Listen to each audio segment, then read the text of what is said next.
oh fuck, man, I really wanted Tsukikage to win this one. Like, he had such a cool deck. I mean, it's fucking ninjas, man. Like, come on. Like, you seriously gonna say, like, oh, we're gonna let him lose to these, like, bees? I must admit, throughout this entire episode, though, the level 12 Synchro summon, I wasn't expecting that at all from, like, this guy's deck. I wasn't expecting that at all from Shinji. Like, I thought that was a very clever way that he actually brought that out by getting a 6, a 2, a 4, and he's just like, fuck it, Synchro summon, Ballista Force. I'm just like, I'm rooting for Tsukikage, but, I mean, it was kind of set up for the episode for the entirety of, like, oh, we don't want Tsukikage to win it all, because this is like the whole idea, like, you know, oh, he's the underdog, and, like, you know, Tsukikage was just absolutely annihilating him, even from the start of the duel. Like, he was just like, summon one of his ninjas, activate this thing called Hazy Shuriken, which is like, you toss a card out that you draw, and you can, like,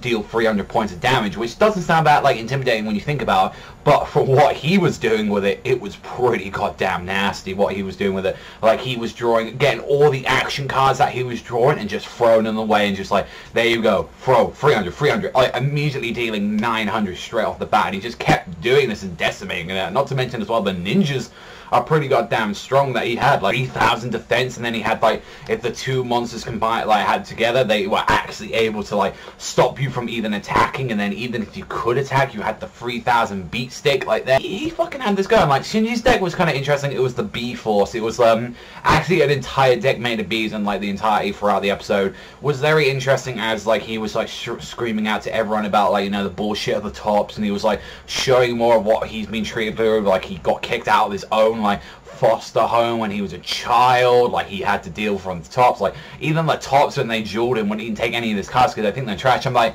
seriously? I think if I've got a level 12 monster in my deck, I think I would want that card, even if I couldn't use it. I mean, it's fucking powerful. It had, like, 3,000 attack.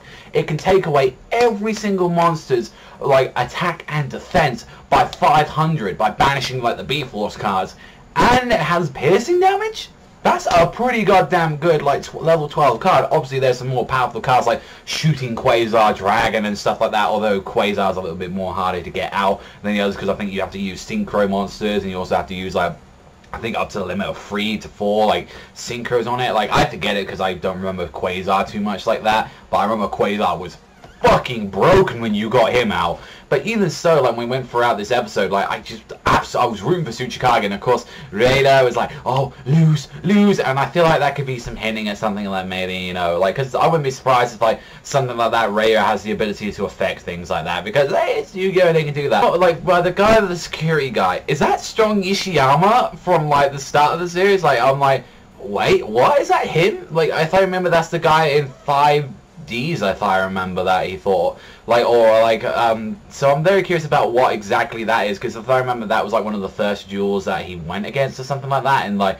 5Ds, but I'm kind of curious that, because I definitely remember that character behind him. That is someone, I believe, that's either from 5Ds, or maybe Ugly or Xiao. Like, I can honestly forget a lot about it, but it's like, definitely I know that's in one of the series, and he was, like, the champion for a while, but it's like, that's interesting that that character's there, so I'm kind of curious, like, what exactly it is, and it kind of looks like he's, like, a robot in this one, because he's, like, got the red eye and shit, looks intimidating as fuck, so kind of curious, like, what exactly that route's going to go down. But, I mean, what can I say, the B-Force cards were kind of good, and, like, I kind of did like how he was rallying up everyone. He was like, yeah, we're the fucking, we are the bees and all that, we are the ones that will take down the top, and it's like, for something that's the Friendship Cup, and everyone's supposed to be friends, and it's a joining of both, like, generations, like, you know, the tops and also the commons, they're really, like, violent towards another, and he's also causing a riot. But I've got to say as well, this episode was more fluid as well. I mean, as much as I didn't like the CGI too much when the characters, when they do that, I've kind of accepted that with these, like, with these riding duels, and it's like, to be fair, it doesn't look that bad in this week's episode,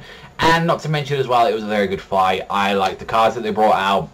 Still think Tsukikage should have won, but then as well, like, Reiji is just like, oh, this is part of my plan, I was expecting him to lose. Why didn't you just make him throw the match then? So, or did you just want him to, like, actually go in? So, like, either Reiji's pulling this shit out of his ass, or he's actually got a plan. He was like, okay, you got Tsukikage, make sure you go full force, but don't go all out. So I'm kind of curious about that. So it's like, if he threw that match, that was bullshit, because he did have that card at the end. I mean, I can't read Japanese. I didn't know what card that was. Maybe that was to stop battle damage. So I'm curious if that would have been it, because that dissipated in his hand. So maybe that would have been the one that saved him. So I'm kind of curious about that. So if anyone knows what that action card that he got at the end, let me know in the comment section down below. If so, that's bullshit. You shouldn't have thrown him. I really wanted to know a little bit more about him, but I'm guessing now, like, now he's got Tsukikage down there to labor force. Maybe he can actually, like, he's got information down there, and because, like, Gonganzaka isn't going to do work for, like, Reiji, is he? So honestly, this was a really good episode. I thought this was a really good one. Yep, CGI was a little bit The crowd, for once, as you know, I always moan about the crowd, like, they're not active. This one, they were really active. I could see, like, the lip voice, and, you know, they were actually moving this time.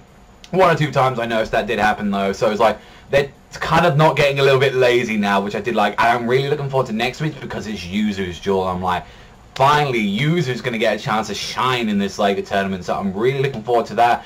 And overall, I'll give this straight up a solid 8. It was a really great episode. Really enjoyed it. Had a lot of stuff going down. I'll say the only minus, like, me being a bit biased, I would have wanted Tsukikage to win, to be fair. But that's all from me. So thank you very much for watching, as always. And I'll see you guys next time.